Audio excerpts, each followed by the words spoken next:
Alright everyone, now it's time to talk about binary vector in this video. So what is binary vector? We have been discussing about the molecular cloning vector, the expression vectors, and binary vectors is some types of name that probably you've heard. So what is binary vector? Binary, as the name suggests, binary, in this case bi means two, more than two or more than two. That's the idea. Two or more than two vectors to be present in a single host cell, that is known as a binary vector. Normally when we talk about molecular cloning, we always discuss about a single vector inside a host cell. But if there are more than two vectors in a single host cell, we will call it as a binary vector. And basically deliberately we sometimes use more than one vector in process of molecular cloning because it adds some advantage. It gives us some more advantage over the single cloning vector. So what is this binary vector? Let's talk about it. So two small vectors instead of one large vector is used in binary vector. Second thing is that both of these vectors complement the role of the gene transfer and screening process with each other. So for example, here we can see an example of binary vector which is used in case of TI plasmid. Remember, if you don't know about the TI plasmid, I would recommend you to watch my video on TI plasmid in this channel. TI plasmid vector. So TI plasmid vector which is disarmed, this is disarmed TI plasmid vector. And in disarmed TI plasmid vector, we have gene of interest attached, we have promoter, we have the selectable marker regions present there. We have bacterial selectable marker, we have plant selectable marker, and we have origin of replication in E. coli, we have origin of replication in agrobacterium tumefaciens, two bacterial origin of replication. All these features are present here. But remember, if you recall the TI plasmid also carry virulence genes. Actually, the virulence genes products are the product that actually help the gene of interest to be cut out from the vector and to be transferred from the vector. To be cut out from the agrobacterium tumefaciens bacteria and to be transferred from the agrobacterium tumefaciens to the plant cell. So in this case, everything is normally present in one particular vector, in a single vector. The virulence genes, the vir genes also present in a single vector. But in this case, we can use two vectors. In one vector, we have T region which is cleaved out, which is removed. Okay, we only have virulence region and we have origin of agrobacterium tumefaciens kept in a single vector. So the vector is very small, carrying very less information, only information regarding the virulence region which can make vir products, which will help to cut the gene of interest out and to deliver the gene of interest into the plant cell. So that portion is only kept in one of the plasmid, in one of the vector here. On the other plasmid, on the other TI plasmid, we don't have the vir genes, it's cut out because the vir genes is present in the other vector, the vector number 2. In the vector number 1, we have the rest of the sequence, that is the plant selectable marker, bacterial selectable marker, promoter region, gene of interest, and so on. So this is a way that in this case, these two plasmids will complement each other in terms of delivery of the target gene from the agrobacterium tumefaciens bacteria into the plant cell.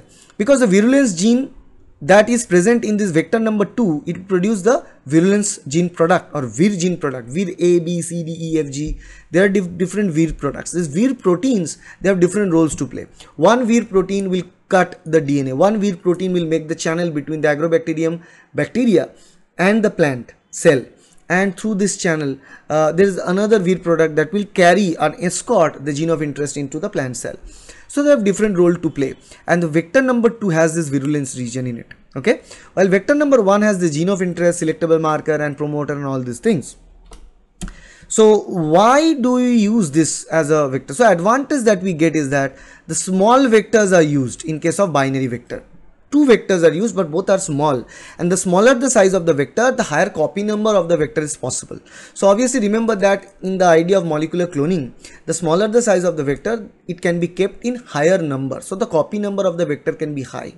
Okay, and the smaller the size, it can increase the transfer efficiency. The bigger the size of the vector, the transfer efficiency will decrease, because obviously smaller vector transfer needs less time, hence more efficient.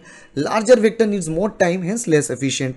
So in this case, the smaller the vector size, the higher the transfer efficiency from E. coli to agrobacterium.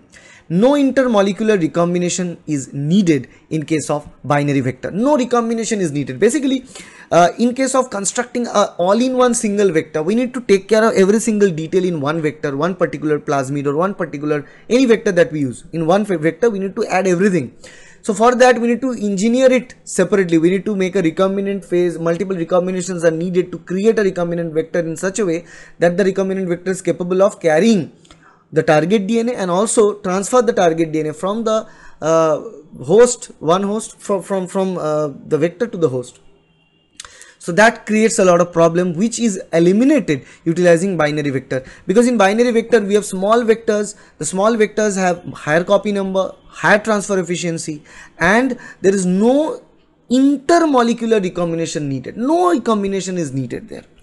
Second thing, the disadvantages of binary vector is that it depends on the orientation, and plasmid with two different origin of replication may be unstable in E. coli. See, in this case of the vector that we saw, this is a vector which is designed, binary vector which is designed to deliver the target DNA inside the plant cell. So the host here is the plant cell. That's why we have multiple origin of replication in E. coli, origin of replication in agrobacterium tumefaciens.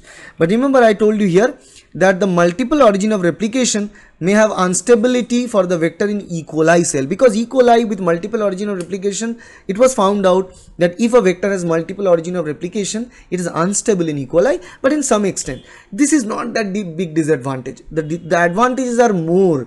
The pros are more than cons while using binary vector. That's why in many occasions, in many cases, we use binary vector in cloning, in molecular cloning, where you use multiple vectors, and individual vectors have different roles to play. So here if you use two vectors, one vector will carry the virgin products, the other vector will carry the rest of the origin of replication, selectable marker, gene of interest. So by this fashion, the process of gene delivery, the transfer efficiency is increased quite a lot, and the process of gene delivery is smooth and faster. That's what the advantage of binary vector in the molecular cloning. Okay, so that's all about the binary vector. I believe we have a clear idea about the binary vector in molecular cloning. If you like this video, please hit the like button, share this video with your friends, and subscribe to this channel to get more videos like that in future. Thank you. Bye.